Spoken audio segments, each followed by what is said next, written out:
That would be in 1957, I would say.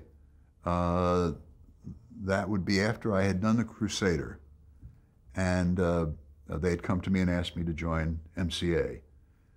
General Electric Theater and Alfred Hitchcock Presents were their two prize shows. They were both very, very well thought of.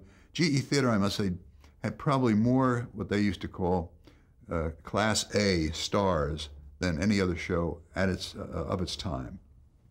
They asked me to do first two pieces. One was based on the life of Emmett Kelly, who was the most famous clown probably of all time. Emmett Kelly's costumes and everything else is still sold around the country in shops. You know, they're sort of collector's items.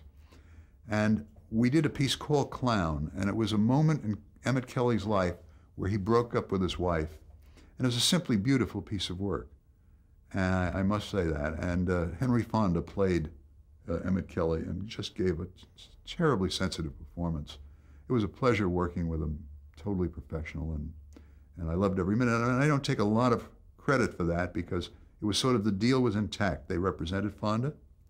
He wanted to do Clown. They put me on as producer. It was a learning process for me. How did that differ from working on a series, since this was an anthology? Well, it's totally different because you're looking for a different property every week. You've got to find a story that really works for the anthology form. And then there's an enormous difference between the half hour and the hour. It's a half hour is a short story, and the hour is really like a novella. And the short story has got to be awfully good, or the writer has got to come up with an original that is just enough for a half hour, not too much so just, you know, that you're crowding it, and not too little so that you have to stretch it. And that's a real challenge. And later on, I had a series in which we had both hours and half hours, and the challenge was really very, very strong. But in this case, General Electric Theater was just a good thing for me because they gave me another anthology to do called Studio 57, and I learned from my experiences on General Electric Theater.